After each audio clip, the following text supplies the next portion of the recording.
Alright guys, Bill here, back with more Immortals Fenyx Rising. It is nighttime now. It is really late. It's 1:30 in the morning. So, I don't know what we're continuing on. I don't even know what we're doing. Oh yeah, we met Aphrodite, right? Oh fuck, that's far away. Is that really where we're going? I guess so.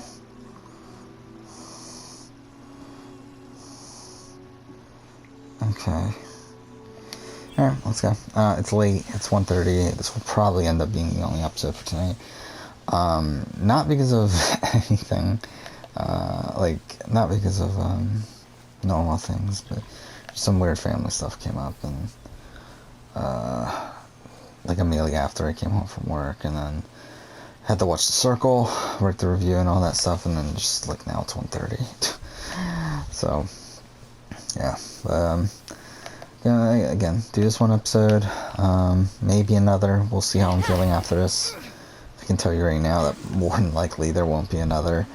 Probably not going to record tomorrow either, because tomorrow I do have, I am going to a job fair tomorrow. That, to be honest, I'm not really feeling too great about, but it's happening, so I was like, we'll see. We'll see how it goes.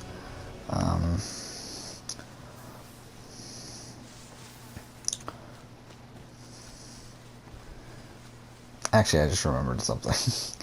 Something I forgot to do. Whatever, I'll just do it tomorrow morning. It should be fine. Yeah, I forgot there was one more thing I needed to do before I went, but yeah, it should be fine to do it tomorrow morning.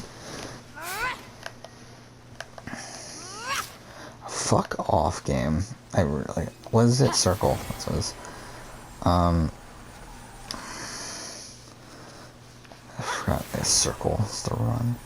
Technically it was square, right? Which is even fucking worse. It's like, who the fuck puts square to fucking run? I would like it to be X, but that's jump, and I feel like having anything but X for jump would disturb me.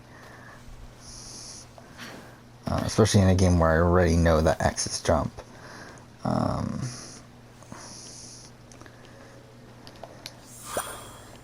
Oh yeah, I forgot we got that skill, didn't we? But yeah, oh fuck, I forgot we had fall damage.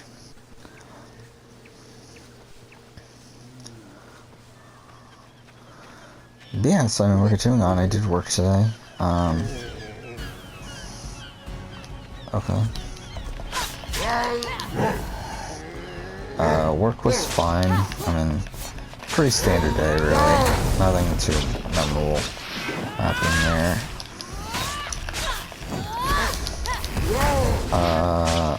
Yeah, really, like, outside of just watching a circle, not much to really update on. I guess my YouTube channel, I can talk about the YouTube channel, which, is still going strong. I'm actually very happy with how these last few days have gone, where, again, like, today ended up actually matching yesterday, which is, again, pretty good for a Tuesday.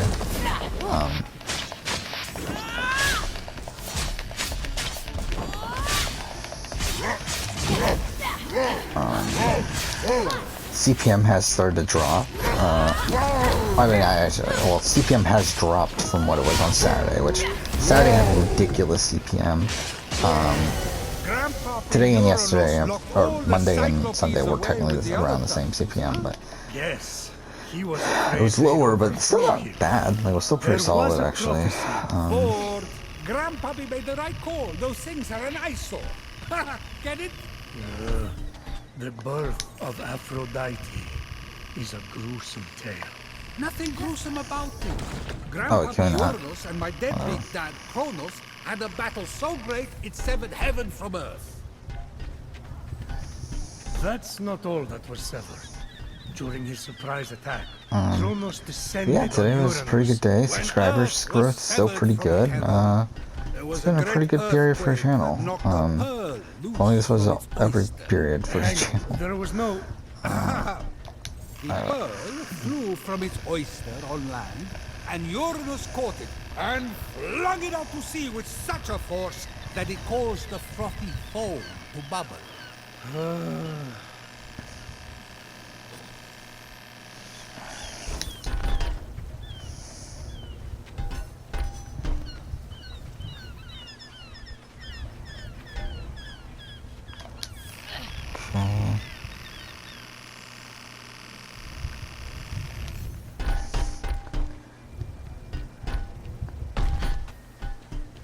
So yeah, I mean, like,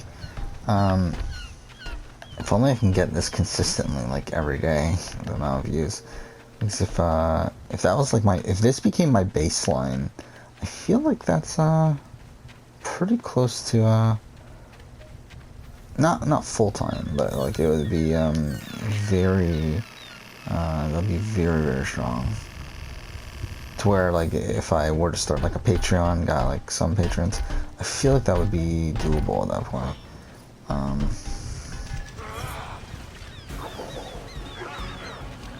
Okay.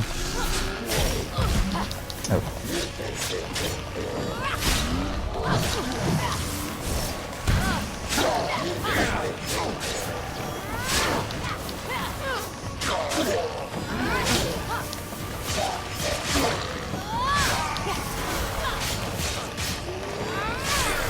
Or like even now, like even with a Patreon and like a solid number of people being patrons and everything, like still probably wouldn't be enough. But then again, like Once Upon an Island is doing it full time now for some fucking how. He only has like 100 patrons or something like that. Oh, whatever. And like view-wise, like he doesn't do that, right? Like I mean, he does around the same that I do. Mind you, I think now, I mean, now that he's full-time, he's doing more consistent, but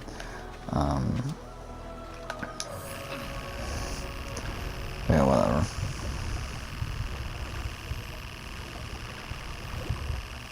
Oh, by the way, this is like some drama that I didn't even realize. Oh yeah, I forgot I was gonna listen to fucking Big Brother Stockwatch. Oh yeah, I guess we could talk about that. Or Roundtable, I mean, but we can talk about the Stockwatch. Like, well, they just can't campaign 24/7. Sometimes the approach of like slow and steady is better. Best Buy. Yes, Like, again, but I was so worried the entire week. Like, oh, Braden, I'm gonna lose money on Braden. Sitting back like this I went all in on Braden. you're letting at the time, the potential for flips happen. Like you're letting the people talk behind your back and come up with new plans, and you're being left out. You're out of the loop. So I just think that like there's such a thing as pushing too hard too fast and not doing anything at all. So I think she needs to find that medium in between there. So I just, I gotta get this. She just doesn't, you know what it is? She just doesn't keep her ear to the ground. Because I can understand, like, not wanting to. Yeah, I can understand not wanting to, like, push too hard. But you should at least be you should at least be keeping that sort of strategy in mind, having already had information. Like, but the fact that she doesn't even know that there's a chance that she could be up out of here, that's like where it's like, oh, it's just not good. It's just not giving me Big Brother player. It's just not. So if I'm on the block, there's even a possibility that I'm touching the block, I am knocking on doors of the HOH. I'm going from room to room. I am eavesdropping. I'm dropping little hints. I'm doing anything and everything to stay off the block. And if I'm on the block, I'm doing anything and everything to stay in the house. This whole little, let me just sit back and eat some hot Cheetos thing is the most Gen Z thing I can think of. She's easily, in my opinion, one of the worst players in the house, and she should be, based on her inactivity, one of the safest people in the house, and yet she is still one of the biggest targets in the house. Might be leaving this week. Failed to make a deal with an HOH that she may or may not have thrown the HOH to. She is unable to socialize with anybody outside of her immediate circle. She barely does anything in the game. She still isn't convinced that she needs to win the HOH next week, even though she's on the block and could very well go home. There's just so much wrong with her game. And I think that yeah, somehow she's didn't not lose my like stock watch. she's a That's smart cool. person. I think she's capable of playing. Actually, I it think turned that's out to be one of the the best more buy on frustrating the things stock about watch. it. Is I think she's By capable Braden. of He playing went up from a 5 to decent 7. game. I think Almost solely due to a Amon, in her which first is funny. in the first week. See, I already she was looked at the HOH. results. I haven't I think looked at she's too young for it. I think she's just not ready but to because play this that, game. I'm tied for And 6th she's place too right kind of now. preoccupied Tied with you know, like a whole hanging bunch of out other with her people, friends. like with like 30 other And I think it's people. possible that if like somehow Braden left before her and Kyle leaves this week, As essentially maybe she'd be able to turn it on. all those and, people like, did exactly actually, what I did, which is went do all in on something. Tina week 1, went all in on Braden But of week 2. all of the people that I just talked about, I think she's probably the least likely person to be able to do that. Braden is kind of the opposite, where Braden, I feel like, is capable of doing that. I don't know if Austin is capable of doing that. And so I agree. I went with a 3 for Austin, and with all this flip talk, I could have gone as low as a 2, but I did not quite yet, because I still don't think it'll happen, but definitely not super high here on Austin. And the audience is actually a little bit higher on Austin than we are. They gave her a 4. I think, Okay. To your point, Amon, that she may have some stance. Mm-hmm. Yeah, I mean, I was hovering around 4 and 3, but I just, like I said before, she's just not really giving me enough to really justify that. So, sorry, girl. All right. Well, next up we have Beth. Beth is an interesting one. For me, so I'm tied for 6. actually, I'm a little bit higher on Beth than I was last week. Last week I gave her a 4. I think she was a little bit more in danger last week than she is this week now. This week, I'm even less convinced that I decided to go all in on Tina again. Self-interested enough to like win tough. this game. It's very close Unfortunately, between I going still all just in see on her Tina, kind just like sticking with Braden. heading to the finals in a bad like spot. Braden has more potential to similar to Austin in a way. Seems to be unable to reach her own social circle anymore. She tries, unlike Austin, but she has just fallen flat so often and caught lies so often that nobody really trusts her I'll anymore. probably end up changing my And mind that's by not Thursday. great for Beth. The saving grace here is that people are targeting Ty and I went Jen all in on much Tina, more so than except Beth. for like, It's hard like to see a $6 scenario where left, and Beth I goes bought home, one Braden even if stock with people that. are looking at her as a potential target. It would probably be Ty or Jed, and then even at this point, Kiefer, more so than Beth, which means she has longevity in the game. And quite frankly, in a house like this, where things are so fluid and none of the players are that good, longevity is key. Position is key, and Beth is in a decent position right now, and for that reason and that reason alone, I gave her a 5. Beth is at 5. Okay, let's talk about this. I felt like we were on Shark Tank for a second, and you were like, and for that reason, I'm out. Just like, I honestly, okay. I did officially change my agree with what name you're on saying. I the think stock watch, last week, because before I've been going by my real name. Convinced by any means that she's some strategist or that she like has it in her to be a great game player or anything like that. But I do think that last week I was way more concerned about her. I thought like she's probably next to go. People are talking about her, but I think right now she's Austin's kind at 3. I feel like she's more protected than a lot of other people. I think other people are kind of standing out more, and I think after this week, people might not trust her. They might not want to work with her, but I don't necessarily see her being number one target moving into next week. Who knows, that could change, but it just seems like it's not going to be it. So I do think she's in a better position than she was last week. I do think she's kind of more protected than she was. The problem is that the only I want to give her a 5 as well. I think the only reason he was at a 7 to begin with is because of Amon, and obviously Amon's not going to be there every week. So unless his position actually gets better, more than likely he's dropping to a 6, which isn't bad in its own right. Like, it's still a 6 or a 4% gain, but obviously there could be a lot better. And like, if he does go down to 5, which I think would be probably a likelihood if Austin does go home this week, which there's a potential. Wait, what? But yeah, which I do think there's potential for. That'd be really bad. Obviously, I think we'll see how the week plays out. I think I might decide to just go all in on Braden again, though. As of right now, that's not the plan. We have Jedson. 5, he breaks even. Anything less, he loses money. Anything more, he gains money. I don't have faith in Jedson going up beyond a 5. Kiefer, same thing. Pretty much actually exactly the same. It's just that, actually really, Kiefer's the better buy than Jed. And, I mean, I have more faith in Beth than Jed and Kiefer. But Kiefer is essentially a better version of Jed, where Kiefer costs less, but also has the exact same amount of benefits. Percentage-wise and everything. But, again, not going to do it. Kyle, I mean, Kyle's probably going home, so not going to buy him. Ro, I mean, the problem with Ro right now is that if he stays at a 4, he loses money. So I don't have faith in him going up. Again, like, it's essentially banking on him going up. Tara, I thought about it, but again, she's in the same spot as Kiefer and Jed money-wise. Like, she's at a 5. If she goes up, if she stays the same, she stays the same. If she goes up, she gains money. If she goes down, she loses money. It's just, I don't feel like Tara is a guarantee. Like, Tara's, I think, one of the better buys of the week, but it's like not gonna do it. Tina is tough. The reason, so this is the thing. Tina is at a 6 right now. I decided to go all in on Tina, and the reason for that is because I feel very confident in Tina keeping her 6 coming into next week. And if she does, she gains 12%. If she goes back up to a 7, she gains 28%. However, the problem is if she goes down by 5, she goes down by 16%. However, the same thing is with Brayden.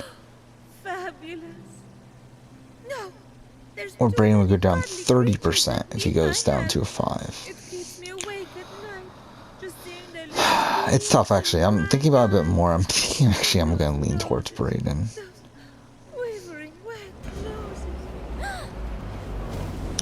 We'll see. Ty's in the same spot as Jed and whatever. Again, but his stock's more, so why do that? Victoria, again, similar position. Stock's not super expensive, but also just like not buying Victoria. So I think Brayden and Tina are the 2 buys. While we're here, we might as well do this. Play the podcast again. I think she's in a better place than she was last week. Well, the audience is again going to disagree with us here, Melissa. The audience is down at 4 for Beth. So, Amon, where do you stand on this? I guess I was kinder than all of you guys. If we sell... surprisingly, I gave Beth a 6. Because of all the things that Taryn has said, I think now in this point of the game, yes. Yeah, because we have over double the amount of shares. No, we have pretty much exactly double the amount of shares. Like, I can buy almost double the amount of shares of Brayden as I would with Tina. So essentially, him gaining and so I wonder anything if there means more. With longevity. I think I'm gonna stick with Brayden. I'll listen to Taryn Armstrong's analysis later on Thursday, and we'll figure out from there. But I think I'm gonna go on Brayden. Going to go eventually. So I'm wondering if when she loses, is that going to light a fire? This is all perspective, but I think that the mere potential of that actually being a thing. I gave her a 6. Like, look, she has sandwiched herself in between 2 of the biggest targets in the house, and yes, people have been saying her name. Mostly Victoria, and that fell flat. And I also like the way that Beth handled that situation, and it makes me feel a lot better about how she'll be able to handle sticky situations going forward, because she didn't take the bait with Victoria, even though Victoria was clearly trying to get her to go to a place, and Beth was like, nope, not doing it. So if she can like maintain that like level of decorum, what the fuck? I wonder, like, what does the end game really look like for her as of right now? As of right now, it's a 6. Who knows what will happen next week, but that's where I'm at with her. All right. Well, there we go. Beth at a 5 overall. Amon, I'm curious, where are you on Brayden?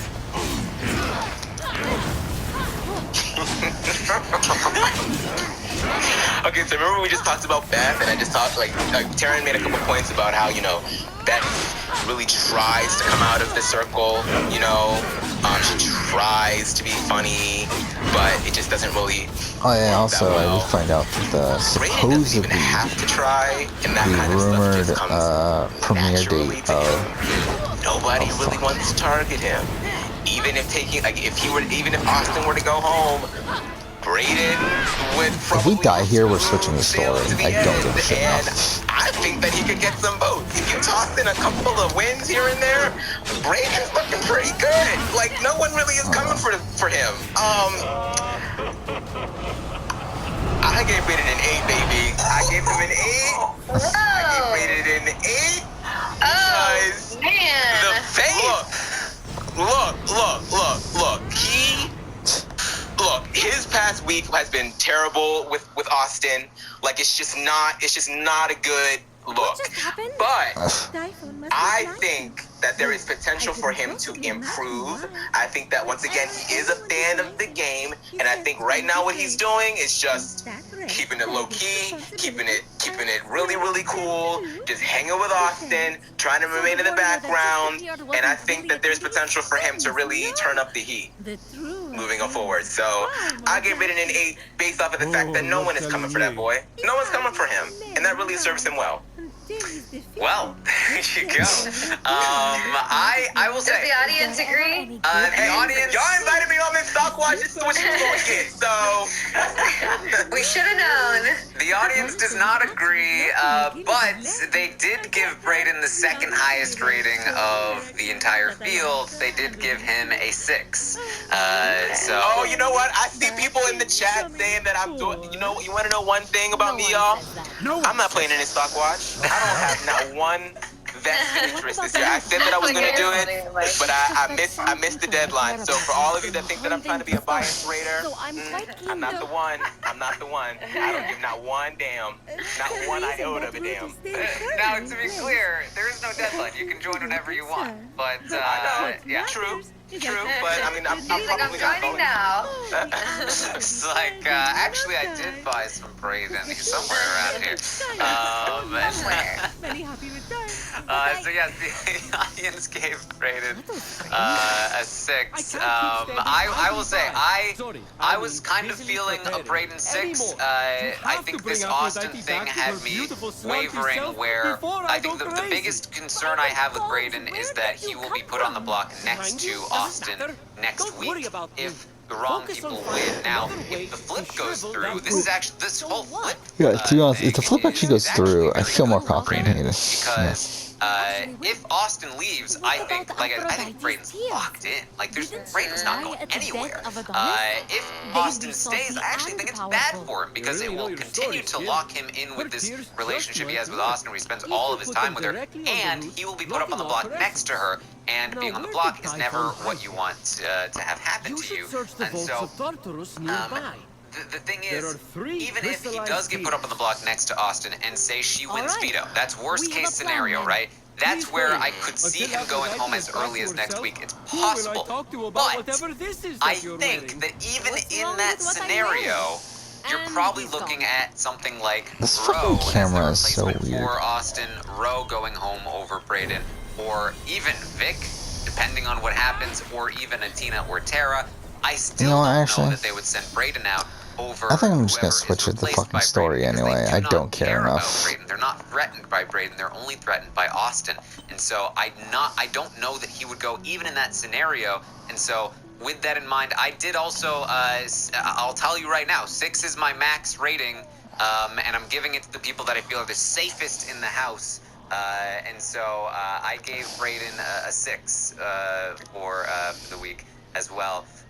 As other people that I haven't talked about yet. As well. No, I was talking about as well, like with the audience. I was agreeing with the audience. That's what I meant to say. I did not mess up what I said. Melissa, where are you on Brayden? So we got regenerating health. We have enough fall damage. I mean, I agree. I think that under normal circumstances, when somebody's ally is number one ally is possibly going out the door. Oh, it's fucking circle? Normally that means I take the rating down because it's like your number one ally is going out the door. But I think in fact, like you guys all said, that would benefit Brayden. I think that having Austin in the house as his number one puts a huge target on him because there's a huge target on her.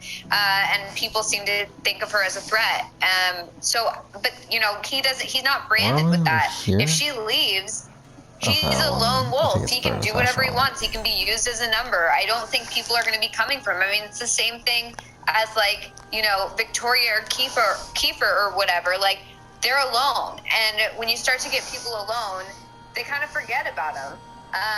You know, it's the same thing with, like, Rachel Riley and Brendan. Like, you know, when Brendan got out, Rachel kind of faded away. I mean, I guess it's just like you just kind of let the person stick around. So I can see that happening with Brayden, and I think that could be really good for him if he knows what to do with it. I think that's the problem, is that I'm not really seeing the strategy there. I mean, I hope that he has it in him. I'm trying to think, is there anything else to talk about? Strategy or not, at this point, he is in a really good spot in the house. So Circle. Even if Oh yeah, Big Brother, that's what it was. Yeah, Big Brother Australia, the rumored premiere date is April 5th, which is like, fuck. I think he's in a better spot than last week when I gave him a 5. And obviously, so, like, yeah, we should, like, obviously it's gonna happen soon. There you go. A 6 from Melissa will mean a 7 average, which is quite the payday for Brayden shareholders. So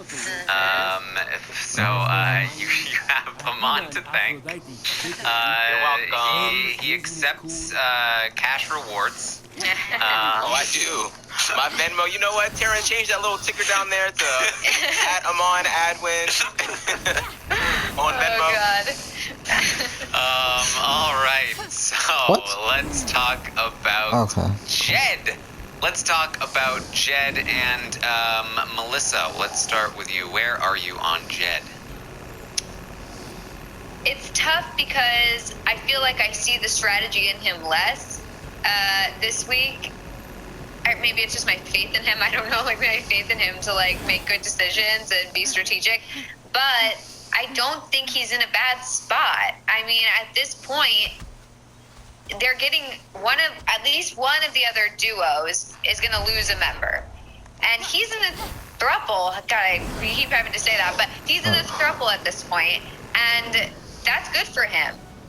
Yeah, there's a target on his back just because, you know, eventually people are going to start being like, hey, wait a second, they're a strong 3. Possibly everybody's going to gang up on them. We don't know. But at this point, he's in a pretty good spot. So I don't feel like I need to, I don't know. I guess my only confusion and the reason why I don't want to give him a higher rating than this is because I'm not seeing the strategy. In fact, I'm seeing, like, negative strategy, I guess. In terms of with Brayden, it's like, I don't know, he hasn't really been in a position where he needs to have it, so we'll see what he has. But with Jed, it's like, oh, that's what's going on here. You're making these possibly bad decisions all the time. This is not good. So yeah, I'm keeping with my 5 for Jed. All right. Last week I was at a 4 for Jed. Did not love what he was doing. I still don't love what Jed is doing. But there are a couple of things that I like about Jed's position. One is that he seems to be closer to Beth now than Ty. Now, that's a good thing for now in terms of his power within the Sunsetters. It's a bad thing if this becomes like public perception, because one of the other good things about his game is that Ty is seen as the bigger threat. Ty is the one that people have consistently talked about targeting over Jed. Now, the problem with this kind of talk, where it's very hypothetical and it's not super one-sided like Austin and Brayden, is that it's like, Ro is a bigger target than Kyle. We like Kyle more. Kyle and Ro are on the block. You know what? Kyle's the bigger threat. He needs to go. I could see that happening with Jed and Ty, but for now, Ty is considered to be the bigger threat, considered to be the person that would go if they were on the block together. I think that's a good thing for Jed. Third good thing about Jed is that he seems like he will be very good in competition, so even if he does go up on the block, I think there's a decent chance he would win that veto, take himself down. I think Jed is probably the biggest endgame threat in the house. And the fact that he's not the number 1 target on that side is good for him. But, again, despite all of that, he could be leaving as early as next week. I think there are at least 5 people in the game that will be trying to win HOH and trying to put him on the block next to Ty. If Ty wins the veto, Jed's in trouble. If neither of them win the veto, he could still be in trouble. And for that reason, I gave Jed a 5 on top of lots of other reasons about all the strategic stuff that he's been doing this week that I disagree with, that you've heard me talk plenty about. Amon, what do you think? I don't have much more to contribute other than what you all have already said. I also gave Jed a 5. I do think that he is definitely not the brains of the operation. I think Ty is definitely a little bit more strategically inclined than he is, which is the reason why Ty is a bigger threat. But I also think that Ty is just, a smidge more likable than Jed. Not saying that Jed is unlikable. I think Jed's just likable fine. But I think that people just enjoy Ty a little bit more than they enjoy Jed, and I think that Jed definitely has the capacity to sort of like destroy things if he doesn't get his way, more so than Ty. Whereas Ty will be like very understanding of someone else's situation and their predicament. We don't really get that same kind of energy. So those bubble bath talks that they have, I think really work well for him. He should continue to have those because I think that Ty is a good influence on him. But yeah, I also gave him a 5 because I think that he's kind of like really middle of the road right now. He's definitely he's in the midst of having a good week. So I was almost tempted to give him a 6. But the fact that they are even questioning whether or not they want to get rid of Kyle is like, what are you doing? You try and you can never have too much of a good thing. It's just like, God damn it. So a 5 it shall be. As it is written, it shall be done. All right. Well, we are all on the same page about Jed. The audience also gave Jed a 5. So that's where we all stand on Jed. Melissa, what are your thoughts on Kiefer? You know, with Kiefer, I feel better about Kiefer this week than I did last week. I mean, clearly, I gave him a 2 last week. I was not happy especially with the way that he was, it seemed like he had kind of thrown in the towel. And I know that, like, partially that was an act, but at the same time, when he's saying it to Kyle and Roe and other people in the house, it gives the impression that you don't want to be there. It gives the impression that you're willing to just like go out the door, no problem, and you're not cut out for this game and blah blah blah. It's like I just hate that. Even if it's a strategy, I don't like it. So I wasn't a fan of him last week. He won HOH this week, which is obviously good for his game.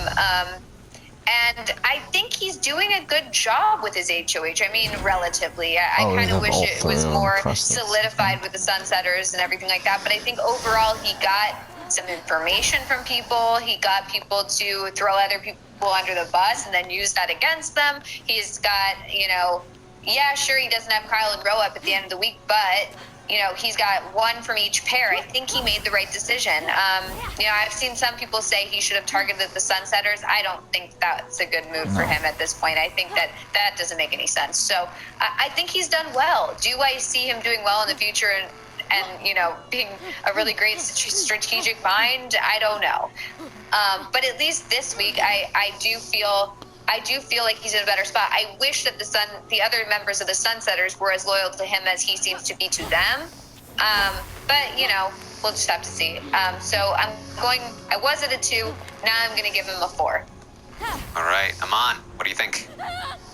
I'm definitely giving him a little higher than that because I feel like Kiefer, yes, you can say what you will about his personality or whatever. Maybe you're not really vibing with Keith, but I think that he's done a good job with his HOH. I think that he has sort of set himself up going forward.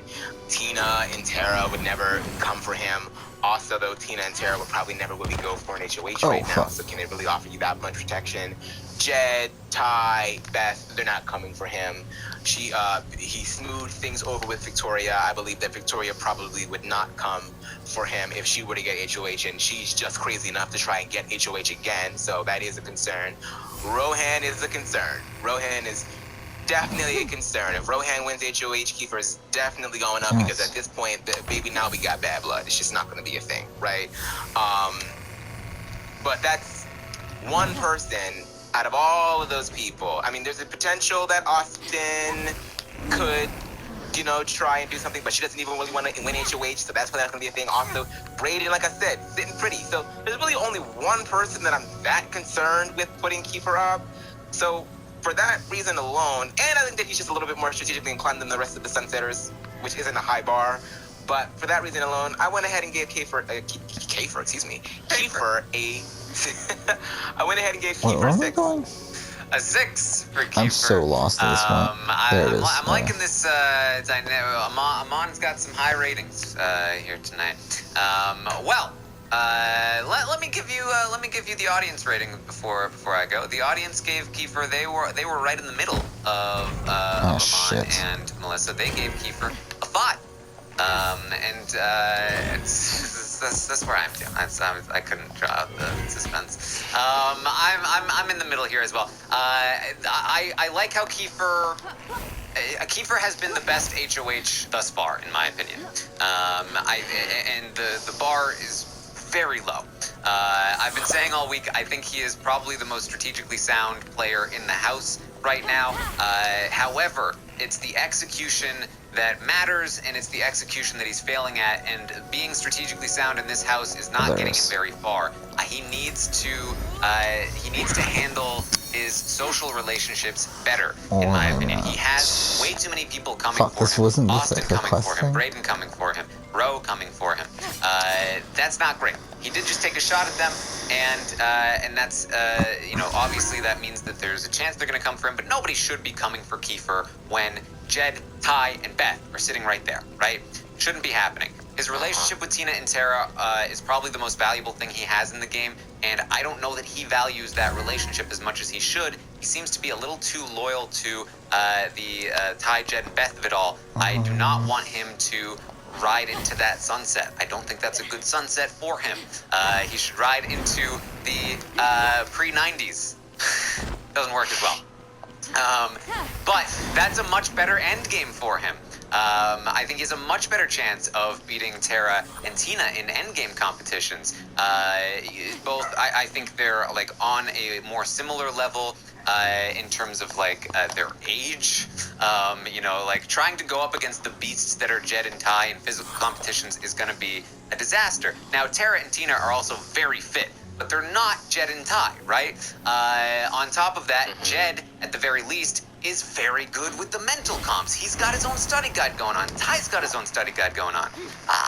Tina and Tara, they talk about days occasionally, but they are not on the same level competitively as the bed and Jed and Ty. I'm so lost right now. But to be honest, I'm not gonna fucking bother. With Tara and Tina, we'll figure it out much more next so episode. than Jed, Ty, and Beth. And I'm just not hearing that enough from Kiefer. Now, he could end up in that spot, but he has been a little bit too careless with the lives of Tina and Tara in this game for me to really feel like that's his game plan. He's protecting Ty, Jed, and Beth at all costs, and he's kind of being like, it would be nice to protect Tina and Tara. And that's not the right path, and it's frustrating that he continues to go in that route, right? So, I think that Kiefer has potential. I think that he can do well in this game. I think that, like many people, he needs to rely on certain outcomes for that to happen. I think the best thing for his game would be for somebody like Ty or Jed to go out next week and then continue on the path that he's continuing on. I'm too tired. We're gonna end here. But for right now, he's in a little too much danger next week, and his path to the end is a little too wrong. And so it's a 5 for last week. I gave him a 3, and I said if he wasn't on the block, I'd be giving him a 4. Right now, I'm giving him a 5. If he wasn't an HOH and a potential target for next week, I might